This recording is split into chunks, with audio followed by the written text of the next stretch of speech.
Sir M Visvesvaraya ಅಮೆರಿಕದ ಡ್ಯಾಮ್ನಲ್ಲಿ India ಬರೆದ ಮಹಾನ್ ಇಂಜಿನಿಯರ್. ಒಬ್ಬ ಮನುಷ್ಯ ಓದಿದ್ದು ಇಂಜಿನಿಯರಿಂಗ್, ಆದ್ರೆ ಕಟ್ಟಿದ್ದು ದೇಶದ ಹೆಮ್ಮೆಯನ್ನ. ಹೆಸರು ಮೋಕ್ಷಗುಂಡಂ ವಿಶ್ವೇಶ್ವರಯ್ಯ. ಜಗತ್ತು ಕರೆಯುವುದು ಸರ್ ಎಂ ವಿ ಎಂದು. ಒಬ್ಬ ಕನ್ನಡಿಗ, ಒಬ್ಬ ಭಾರತೀಯ, ಯಾರು ವಿದೇಶದಲ್ಲಿ ಡ್ಯಾಮ್ ಕಟ್ಟಿದ್ರು, ಆದ್ರೆ ಅದರ ಮೇಲೆ ಇಂಡಿಯಾ ಎಂಬ ಹೆಸರನ್ನ ಬರೆದು ದೇಶಕ್ಕೆ ವಿಶೇಷವಾದ ಗೌರವವನ್ನ ಸಮರ್ಪಿಸಿದ್ರು. ಹಾಗಾದ್ರೆ ಆ ಡ್ಯಾಮ್ ಯಾವುದು, ಎಲ್ಲಿದೆ? ಆ ಡ್ಯಾಮ್ ನಲ್ಲಿ ಇಂಡಿಯಾ ಅಂತ ಬರೆದಿರೋ ಕಲ್ಲನ್ನ ತೆಗೆದ್ರೆ ಡ್ಯಾಮ್ ಪೂರ್ತಿ ಬೀಳುತ್ತಂತೆ. ಇದು ನಿಜಾನಾ? ಹೇಳ್ತೀವಿ. ಅದಕ್ಕೂ ಮೊದಲು ನಮ್ಮ ಚಾನಲ್ ಯುವ ಸ್ಟೋರಿ ಕನ್ನಡವನ್ನ ಸಬ್ಸ್ಕ್ರೈಬ್ ಮಾಡಿ. ನಾನು ವಿನೋದ್. ಅಮೆರಿಕಾದಲ್ಲಿ ಒಂದು ಕಡೆ ಭಯಂಕರ ನದಿ ಹರಿಯುತ್ತಾ ಇದೆ. ವಿದೇಶಿ ಇಂಜಿನಿಯರ್ಗಳು ಇದನ್ನ ಹೇಗೆ ತಡೆಯುವುದು ಎಂದು ತಲೆ ಕೆಡಿಸಿಕೊಂಡಿದ್ದಾರೆ. ಆಗ ಅಲ್ಲಿನ ಒಬ್ಬರು, ಭಾರತದಲ್ಲಿ ಒಬ್ಬ ಇಂಜಿನಿಯರ್ ಇದ್ದಾರೆ, ಅವರು ಭಾರತದಲ್ಲಿ ಅನೇಕ ಡ್ಯಾಮ್ ಗಳನ್ನ ಕಟ್ಟಿದ್ದಾರೆ, ಅವರನ್ನ ಕರೆಸೋಣ ಎಂದು ಹೇಳ್ತಾರೆ. ಆದ್ರೆ ಅದಕ್ಕೆ ವಿದೇಶಿ ಇಂಜಿನಿಯರ್ಗಳು ಒಪ್ಪೋದಿಲ್ಲ. ಆದರೂ ರಕ್ಕಸ ನದಿಯ ಆರ್ಭಟ ಹೆಚ್ಚಾಗಿದ್ರಿಂದ ಅನಿವಾರ್ಯವಾಗಿ ಸರ್ ಎಂ ವಿ ಅವರನ್ನ ಕರೆಸಬೇಕಾಗುತ್ತೆ. ಅಮೆರಿಕಾಗೆ ಹೋದ ವಿಶ್ವೇಶ್ವರಯ್ಯರ ಮುಂದೆ ವಿದೇಶಿ ಇಂಜಿನಿಯರ್ ಅಹಂಕಾರದ ಧ್ವನಿಯಲ್ಲಿ, ಈ ನದಿ ಅಸಾಧ್ಯ, ಯಾರೂ ತಡೆಯಲಾರರು, ನಮ್ಮ ದೇಶದ ಉತ್ತಮ ಇಂಜಿನಿಯರ್ಗಳು ಸೋತಿದ್ದಾರೆ ಎಂದು ಹೇಳ್ತಾರೆ. ಆಗ ಸರ್ ಎಂ ವಿಶ್ವೇಶ್ವರಯ್ಯ ಶಾಂತವಾಗಿ ನಗುತ್ತಾ ಸ್ಪೆಕ್ಸ್ ಸರಿ ಮಾಡ್ಕೊಳ್ತಾ, ಅಸಾಧ್ಯ ಅನ್ನೋದು ಕೇವಲ ಕಿರಿಯ ಮನಸ್ಸಿನವರು ಹೇಳುವ ಮಾತು. ನಾನು ಕಟ್ತೇನೆ ಈ ಡ್ಯಾಮ್, ಆದ್ರೆ ಒಂದು ಷರತ್ತಿನ ಮೇಲೆ ಅಂತಾರೆ. ವಿದೇಶಿ ಅಧಿಕಾರಿ ಅಚ್ಚರಿಯಿಂದ, ಯಾವ ಷರತ್ತು ಅಂತಾರೆ. ಸರ್ ಎಂ ವಿಶ್ವೇಶ್ವರಯ್ಯ ಕಣ್ಣು ಮಿಟಕಿಸಿ ಗಂಭೀರವಾಗಿ, ಡ್ಯಾಮ್ ಮೇಲೆ ಇಂಡಿಯಾ ಬರೆಯಬೇಕು, ಜಗತ್ತಿಗೆ ತಿಳಿಯಲಿ, ಇದು ಭಾರತದ ಮಗನ ಕೆಲಸ ಅಂತ ಹೇಳ್ತಾರೆ. ವಿದೇಶಿ ಇಂಜಿನಿಯರ್ಗಳು ನಗ್ತಾರೆ, ನಿರಾಕರಿಸ್ತಾರೆ. ಆದ್ರೆ ಸರ್ ಎಂ ವಿ ಒಪ್ಪಿಗೆ ನೀಡ್ತಾರೆ. ಏಕೆಂದ್ರೆ ದೇಶದ ಗೌರವ ವೈಯಕ್ತಿಕ ಗೌರವ. ಸರ್ ಎಂ ವಿಶ್ವೇಶ್ವರಯ್ಯ ಆ ದಿನ ರಾತ್ರಿ ಕೆಲಸ ಶುರು ಮಾಡ್ತಾರೆ. ಮಳೆ ಸುರಿಯುತ್ತಿದೆ, ಕಾರ್ಮಿಕರು ಶ್ರಮ ಪಡ್ತಾ ಇದ್ದಾರೆ. ಸರ್, ಡ್ಯಾಮ್ ನದಿಗೆ ಅಡ್ಡವಾಗಿ ಕಟ್ಟಬೇಕಲ್ಲ, ಯಾಕೆ ಇಲ್ಲಿಯೇ ಕಟ್ತಾ ಇದ್ದೀರಿ ಅಂತ ಕಾರ್ಮಿಕರು ಕೇಳ್ತಾರೆ. ಅದಕ್ಕೆ ಸರ್ ಎಂ ವಿಶ್ವೇಶ್ವರಯ್ಯ, ಸಾಹೇಬ್ರೇ ಇರ್ಲಿ, ನಿಜವಾದ ಆಟ ಈಗ ಶುರುವಾಗುತ್ತೆ ಅಂತಾರೆ. ಡೈನಮೈಟ್ ಸ್ಫೋಟಗೊಳ್ಳುತ್ತೆ, ಭೂಮಿ ನಡುಗುತ್ತೆ, ಡ್ಯಾಮ್ ಸಂಪೂರ್ಣವಾಗಿ ಸರಿದು ನದಿಯ ಮೇಲೆ ಸರಿಯಾಗಿ ನಿಲ್ಲುತ್ತೆ. ಜನರು ಶಾಕ್ ಆಗ್ತಾರೆ. ವಿದೇಶಿ ಅಧಿಕಾರಿ ಬಾಯಿ ತೆಗೆದುಕೊಂಡು, ಇದು ಹೇಗೆ ಸಾಧ್ಯ ಅಂತಾರೆ. ಸರ್ ಎಂ ವಿಶ್ವೇಶ್ವರಯ್ಯ ಹೆಲಿಕಾಪ್ಟರ್ ಮೇಲೆ ಹಾರಿ ಏರಿಯಲ್ ವ್ಯೂ ತೋರಿಸಿ, ನೋಡಿ, ನೀವು ನನ್ನ ಷರತ್ತು ಒಪ್ಪಲಿಲ್ಲ, ಆದ್ರೆ ನಾನು ಒಪ್ಕೊಂಡೆ. ಡ್ಯಾಮ್ ಮೇಲೆ ಇಂಡಿಯಾ ಅಂತ ಬರೆದಿದ್ದೇನೆ, ಅದರಲ್ಲಿ ಯಾವುದೇ ಒಂದು ಕಲ್ಲನ್ನ ತೆಗೆದ್ರೆ ನಿಮ್ಮ ಡ್ಯಾಮ್ ಬಿದ್ದೋಗುತ್ತೆ. ಜೊತೆಗೆ ಆಕಾಶದಿಂದ ನೋಡಿ, ಇಡೀ ಜಗತ್ತು ನೋಡಲಿ, ಭಾರತದ ಗುರುತು ಆಕಾಶದಿಂದಲೂ ಕಾಣುತ್ತೆ. ಇದು ಭಾರತದ ಗೌರವ ಅಂತಾರೆ ಸರ್ ಎಂ ವಿಶ್ವೇಶ್ವರಯ್ಯ.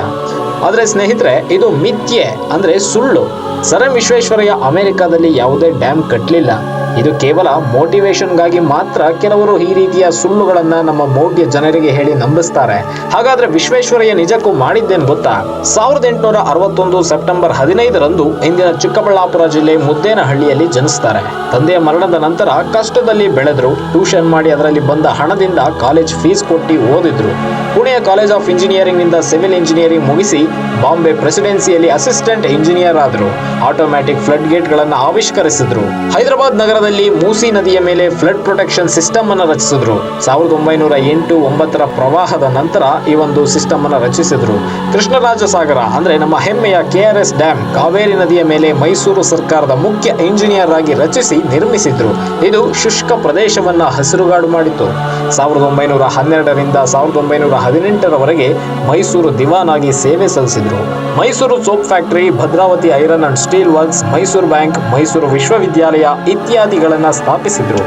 ಭಾರತದ ಅತ್ಯುನ್ನತ ನಾಗರಿಕ ಪ್ರಶಸ್ತಿಯಾದ 1955ರಲ್ಲಿ ಭಾರತ ರತ್ನ ಪುರಸ್ಕಾರವನ್ನೂ ಪಡೆದ್ರು. 102 ವರ್ಷಗಳ ಕಾಲ ಬದುಕಿ 1962ರ ಏಪ್ರಿಲ್ 14ರಂದು ನಿಧನರಾದ್ರು. ನಾನು ವಿದೇಶದಲ್ಲಿ ಡ್ಯಾಮ್ ಕಟ್ಟಲಿಲ್ಲ, ಆದ್ರೆ ನನ್ನ ದೇಶದಲ್ಲಿ ಡ್ಯಾಮ್ಗಳನ್ನ ಕಟ್ಟಿ ಜನರಿಗೆ ನೀರು ಕೊಟ್ಟೆ. ಕೃಷ್ಣರಾಜ ಸಾಗರದಿಂದ ಲಕ್ಷಾಂತರ ಎಕರೆ ಭೂಮಿ ಹಸಿರಾಯಿತು. ಹೈದರಾಬಾದ್ ಪ್ರವಾಹದಿಂದ ರಕ್ಷಣೆ ಪಡೆಯಿತು.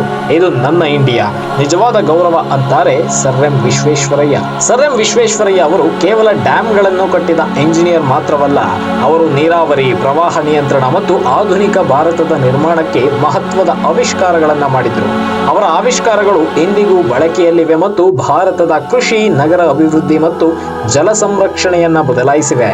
ಇಲ್ಲಿ ಅವರ ಪ್ರಮುಖ ಆವಿಷ್ಕಾರಗಳು ಮತ್ತು ನಾವೀನ್ಯತೆಗಳನ್ನು ನೋಡೋದಾದ್ರೆ, ಆಟೋಮ್ಯಾಟಿಕ್ ಸ್ಲೂಸ್ ಗೇಟ್ಗಳು, ಆಟೋಮ್ಯಾಟಿಕ್ ಫ್ಲಡ್ ಗೇಟ್ ಅಂತಲೂ ಕರೀತಾರೆ.